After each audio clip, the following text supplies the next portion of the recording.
I listen to you and I'm just in awe. I'm really in awe of what you've accomplished, especially, in the public eye.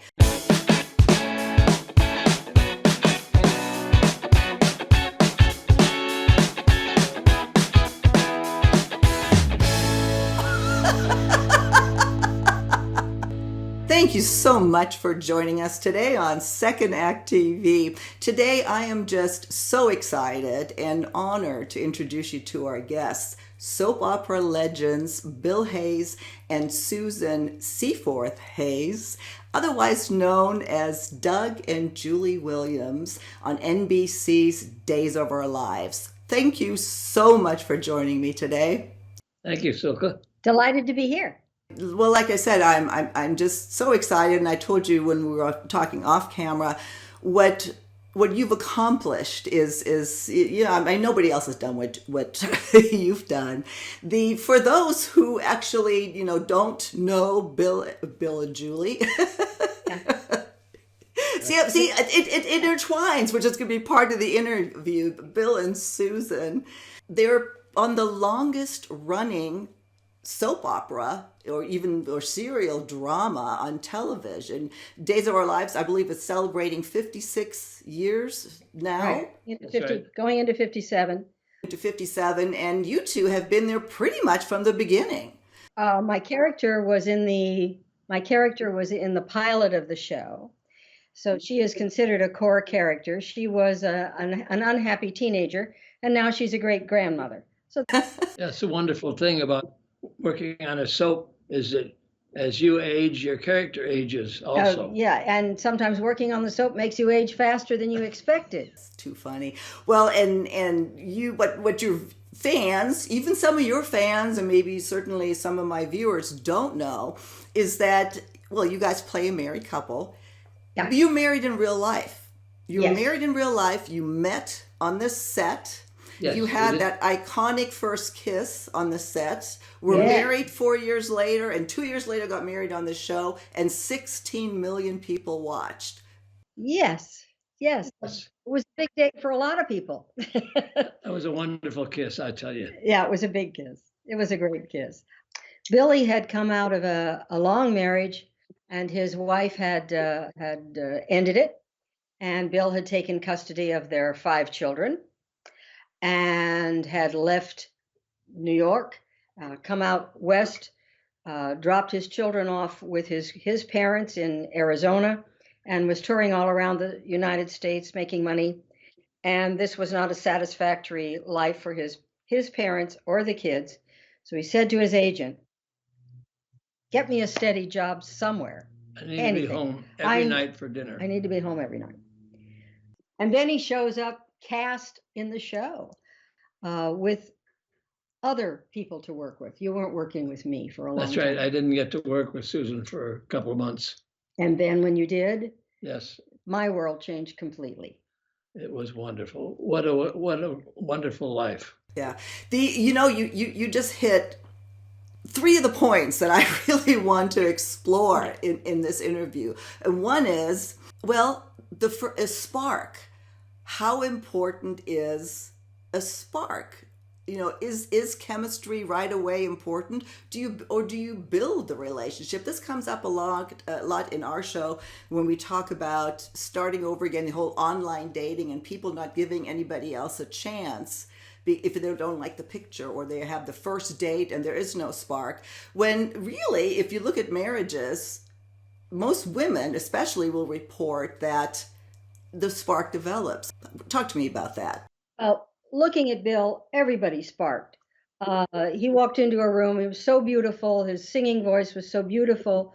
All the women who had been sitting in chairs studying their script see him across from. Suddenly, they're alive. I was in a long relationship that had been going on for 6 years that was going basically nowhere. And this angel dropped onto the show who was excited to be in a new element for him, because he'd been doing musical comedy most of his life, doing a lot of stage, a lot of nightclubs. And here was this very serious show, basically a very serious show about relationships. about love. And because Bill came on the show, and they said, "Oh, it's that Bill Hayes, the singer. Oh, let's give him a nightclub. And then he can sing." That worked out great. So suddenly he was the first person that was singing on daytime television, which was drawing a whole new feeling to the show, a deepening of the romance, and they could select songs that were pertinent to the storyline. So we met and we started working and rehearsing, and the writer in Chicago, Bill Bell, was watching the show at the same time of day that the rest of the world watched the show. He said, I see a spark between those two people. I'm going to write to them. Changed both of our storylines, so we were thrown together. And It was great. That's when working respectfully, working, rehearsing, not rehearsing the kisses at first, rehearsing the kiss until we got to the kiss. Right. And that was our first kiss, and it blew me away. But it was 4 years before we married. It was a wonderful moment. It was a scene where we were together and kissed, and then Susan put on a record player, and we danced a little bit. Yeah, that's become an iconic kiss. And I totally forgot to mention this at the top of the show. One of the main reasons we have you here today, not only are you going strong on, Days of Our Lives, but you just launched a website actually what's your grandson's idea? Our grandson has been married. His first marriage failed, 4 children, and turned to us and said, "How long have you got, Grandpa? You must know some secrets. You must know something that I don't know." What's the secret of a long-lasting relationship? So he wrote down some answers, and he thought it was so good, he wanted to share it on the internet with the world. We photographed it in this room with the chairs facing in a different direction. And we've done 20 of them. He's released, I think, 7 now. He calls them secrets of soap opera lovers. Yeah, I've seen them. They're really well produced. They're darling, and I want to get in even deeper on that. And again, as you talk, so many questions pop up. I don't even know where to take it. You said you were in a relationship, Susan and Bill. You had just come out of marriage. One of the topics that comes up on here all the time that we cover is, how do you know that you're ready for a relationship? And then as a follow-up, you said you have 5 children, and Susan, I believe you didn't have biological children. So it was not only did I fall in love with Bill, I fell in love with his immediate family, which is about 22 people. I came from a broken home, raised by my mother and my grandmother, didn't meet my father until my high school graduation. So there hadn't been a lot of guys hanging around. So I was fascinated by this group, that your life could be supported by other people who loved you, and you didn't have to earn it. You were all in it together because you were family. I found this extremely attractive and entrancing. And Bill, I guess, had to get over the loss of that other life. Yes, that's the answer to your question for me, is that I was not, my first wife left us, just departed. She didn't care for show business much. She didn't. Anyway, did not want to have a relationship. Mm-hmm. I stayed away from a relationship for a long time. She left in 1969. We married in 1974. It took a few things happening that year that kind of changed me to allow a relationship again to happen. I was invited to attend the 50th anniversary party of his parents. That was that year. That was huge. Mm-hmm. It was a good, wonderful affirmation of relationship. That it could work. And then he went to my mom, who lived close by then, with a bottle of champagne, I think, and I put on my cowboy hat. I was in my bathrobe, and I put on cowboy boots and a cowboy hat and called on her, brought her something, Flowers, I'm sure. flowers, I Yeah. believe, and I got down on one knee and asked her if she would mind if I married her daughter. Oh, now see that I love that. I love And that. But let me ask you something about that. It's actually a question that I wanted to ask you, Bill. Especially the soap opera genre, you know, I mean, it's largely produced for women. I think you would agree. It's what women want to see, how they want to be treated. The romance just bubbles over, and everybody wants somebody, you know, like Bill or Doug in this case, to look at Julie or Susan. That's what they want, and you've carried that into real life, just like the way you described it.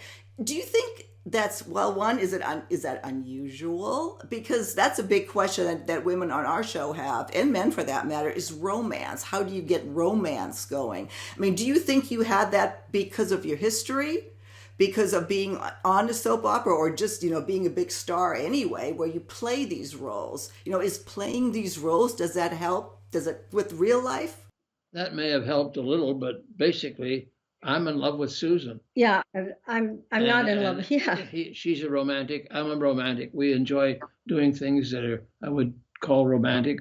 It's extraordinary that we've had characters that have lasted all of this time Yeah. through all of these metamorphoses of stories and age and buoyancy, and now they write scenes for us that are always love scenes because they want the affirmation of love at the other end of the timeline. We have teenagers on the show, we have little babies, we have everybody that's in chaos in the middle, but they want that reassurance that the show is based on the idea that family is significant and important and can be a place of love. And the relationships can be important. Yes, and it's the hope that, you know, it's reinstilled in a lot of our viewers that don't believe Absolutely. that this can happen. Yeah. Hope is what it's all about. And our producers want to see us look at each other with love, and the response that we get from the audience, from people that don't know that we're married, say, gee, your love scenes are different than the other people's. You really seem to. Yeah, They're wonderful because you can, you know, you can be yourself and the character at the same time. at the same time, we're really fortunate. Yeah. Well, okay. So you lead into another question that I just fascinates me. Where does Doug and Julie end, and Bill and Susan start? How do you keep that apart, especially in public? You know, when you're with fans or you run into fans, are you yourselves? Are you your characters? What sort of challenges does that bring? What are It's you? not a challenge for me. When people meet us, they are relating to the characters, and yet they're relating to us. They are very pleased. They're very pleased that we have stayed together. Very pleased that we love each other. We are now looking at 5 generations of people who have been watching the show. The little baby will be in the arms, but here's great grandmother, here's grandmother, here's mother who's still excited. Maybe here's the teenage daughter, and they all have found something in this great soup of what a soap opera is, Yeah. to feel tied to. So we don't want to spoil it by coming out on a fan thing and saying, I really can't stand the son of a bitch. I mean, this is all a show. He's egotistical, he's bossy, he pushes me around. It's not like that. And even if it were true, you wouldn't want to say it. Right. You don't want to spread negativity in a world that is so filled with negativity. We're the epitome of people who get along, actually listen to each other, and actually have respect for each other. I think it has, for me, my love started with, of course, sexual attraction across a crowded room. You bet. Respect for the person I got to know, desire to be in the company of this person that I respected, and a desire to change my life to be more like him, to look at the world more as he looked at the world. He's half full glass. I've always been a half empty glass. Probably that was because, I don't know, broken home. I don't know. Just the tendency to say, you look beautiful, but there's a spot on your neck. That kind of, everything's perfect. Here, let me fix that. Let me change that. Yeah, so I just have to ask you because this always baffles me. Does jealousy, trust issues ever enter the picture when you're with somebody else, or love scenes with somebody else? Or, I mean, I know I don't understand the world of acting, but can you separate that? Does it ever bother you? Has that ever come up in your relationship? No. No, And it won't. not in I our understand that Susan is an actress, and she speaks the words that the writers and the producers want. In fact, that's one of our secrets, is jealousy is a no-no. Jealousy is such a negative thing. It's so negative for you. It eats you up, declaiming about how you're put upon because your partner has to kiss somebody in another scene is such a waste of effort. Right. Also, I was warned by my mother, never fall in love with an actor, not an actor. So I always looked at actors as sort of the forbidden fruit and not the fruit that you really wanted to taste because they were just, I don't know. And then I got to know him and I got to know some truly creative actors, and my view of all of that changed. I do think it's wise if you're going to choose to start your life over at age 50, say, or life has changed for you so much that you might want to be another person, to surround yourself with the type of people that you wish to emulate, whether they are joyful children or wise sages or however you want to step into that other life. You've got to find those people around you that spark you. Most of our life together has been over 50 for me. We met when I was 44. We married when I was 49. And from then on, it's been 50 and up. Yes, that's all we know. Second act. Well, like I said, when I mentioned that or alluded to that earlier off camera, you've created what everybody wants. You have a loving, happy relationship. You live with purpose and passion. It's like you have it all. I love our life together. I love our life together. You have to realize you are a team. Mm-hmm. You have yourself, and yourself is very important, and everything in modern life seems to, we want to teach you to love yourself. You must love yourself. First, you must love yourself. It's all about yourself. Well, it's not all about yourself anymore. When you make the commitment to love, there are two of you. And yeah, it's we instead of I. It's we instead of I. And that wonderful thing of seeing your joy doubled, pain doubled, your experience, what you heard is twice as big because you heard it together. And you'll have it to look back on. The precious thing about having a life partner is the looking ahead, the moment, and the looking back all at once. You don't have to explain everything. People have always said, oh, you work together 24/7. Oh my God, y'all want to get away. Yeah, we get asked that every constantly. once in a while. And how can you work with your own spouse? No, it's like I'm two people, and one of them is handsome and smart. So life is just bigger and more rewarding if you make the sacrifice of stepping out of your own ego and paying attention to the other person. How do you think you learned all that? I mean, 47 years doesn't go without challenges. I mean, you have a fairy tale life, but fairy tales are full of conflict and conflict resolution, and that. What brought you to here today? To what did you overcome? Does anything come to mind? Well, we had, both of us were reacting from difficulties. As I said, my first wife just departed one day. That was what I was reacting to. Susan was in a relationship that was not fulfilling for her. And so we both came from perhaps a negative situation. And along the way, from time to time, the show let us go. We were dropped from the show a couple of times, which for me, which I see with a lot of American men of my generation is I am my job. Oh, the job is gone. Who am I? Or worse, Right. I'm nothing. I have no value. Right. Great point. I have that actor's thing of you've been trashed for getting older, or trashed because we want younger storylines at this time. Anyway, you're out.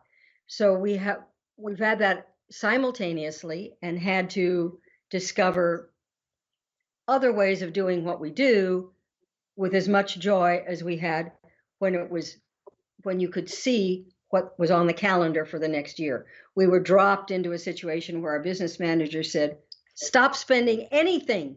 Stop spending. Stop it. Stop it." And I remember the pressure of at one point calling her up and saying, "I'd like to spend $10 on this Ruana. Can I?" She said, "You may have the $10 for that, but nothing else. Nothing else." Okay. So we've had we've had wonderful high moments together, and we have had the sinking moments that make you drown and say, I'm worthless. What the hell?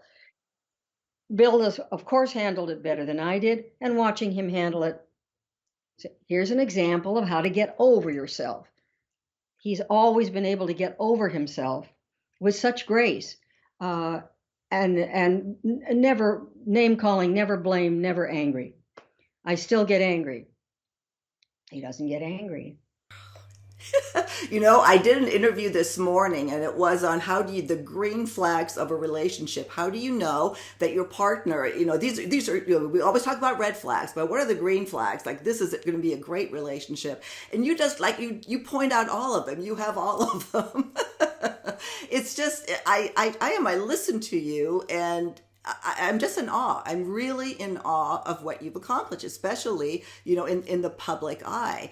And you said you were dropped from the show a couple of times. Well, you're back. And as a matter of fact, it was just a couple of years ago that you received the Daytime Emmy Lifetime Achievement Award. We each got one. Yes. Yeah. We keep them close. What an honor. And I have to tell you that I watched your acceptance. Oh. And I was so touched by it. And you know what touched me the most? And that's when I knew I would like you guys, love you guys. And apparently the producers of the show thought so too. But when Bryan Cranston talked about his experience. Yes. And how you took, he was 2 hours late to an interview. I mean, people can Google it, you can watch it. But basically, he was a young actor. He was late to the set. You were the big star on the set. And instead of ridiculing him or being, an asshole, you took him and made him comfortable. It's okay. Let me show you what you missed, etc. That was so, I thought that was so touching. And as he said, that you will never know how that changed his life and how many other lives he helped because of that, and which is another big thing we talk about here. And it touched me. It brought tears to me. I thought, I'm a little teary now. I don't know why, but that moved me so much, and that's why I knew that, your life it's almost hard to believe it's this perfect, but it's not. You are authentic. You are authentic. Every day is an opportunity to get it wrong or get it right. Yeah. And as I've learned on the other side of 70, I think sometimes people will listen to you because you are older, or sometimes you can set the scene by your behavior in a work situation or a social situation. Because you're older and maybe have some agency, here's your chance to make things better. And seeing the other person, being aware of the other person, and reaching out to them when they don't expect to be reached out to, makes everything go more smoothly. It took forever for me to learn that. We've been talking a lot about me. Susan inspires me. She's such a good actress and such a wonderful person. She has dreams and has a big heart, and Susan is part of Julie. And I never thought I'd get to marry Prince Charming. I never thought I'd get to win an Academy Award, which I haven't. And I never Yes, you thought. did. Well, Right there. I never thought that I would have success in show business, the kind of success that everyone knows your name. It isn't important that everyone knows your name. And what's more important is that you give love as well as receive it, and that the person that you're giving it to knows it. That's what Secrets of Soap Opera Lovers is about. It's called soapoperasecrets.com. And it's illustrated. It took years for us to get the scenes from the show to illustrate the points that we're trying to make. But everyone has finally given their permission, so it's out there, and it means so much to me that people think we might have something to tell them. Silka, have you been married? I have. I was married for 25 years, and I left that marriage and started over again. And that's how the show was born. When I started finding out what all the questions people have, women have, men have, and that's what it's about: giving advice on, starting over again or saving a marriage that's in trouble. And as we alluded to already, it's hope. People have lost hope, and you two are, you instill hope. That's a big thing. Hope. Wow. Well, I saw that in Bill's parents, and I saw their devotion and their courtesy, and they were still human beings. I mean, they weren't plaster saints. No, you. I have enjoyed talking with you so much. I think your website, the idea behind it is wonderful. I applaud your grandson for coming up with the idea, and I'm going to link obviously to it so people can see it. Before we sign off, is there anything else that you'd like to add? Maybe something I should have asked that I didn't think of that would be good for our viewers? Oh, I have questions for you, though.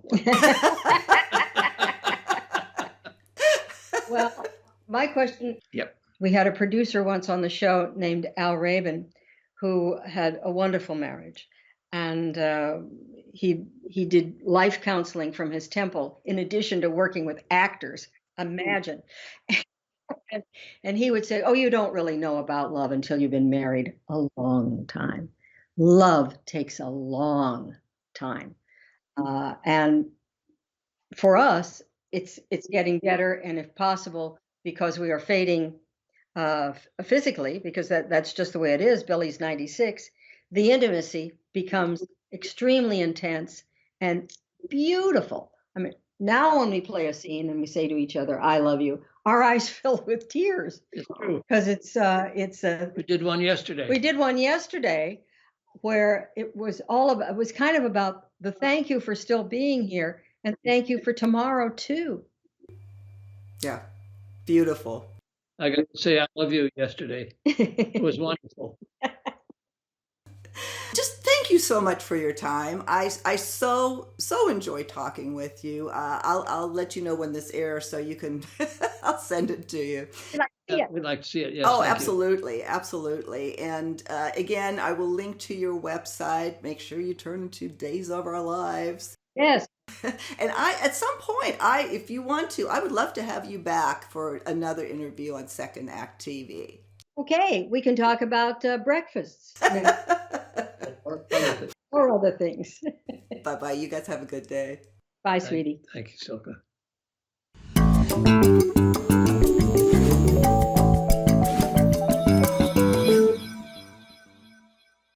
If you haven't done so already, please be sure to subscribe to our channel. The button is right here. Just click on through to YouTube, and when you see the little bell right next to the subscribe button, hit that too, and we'll notify you every time we launch a new video.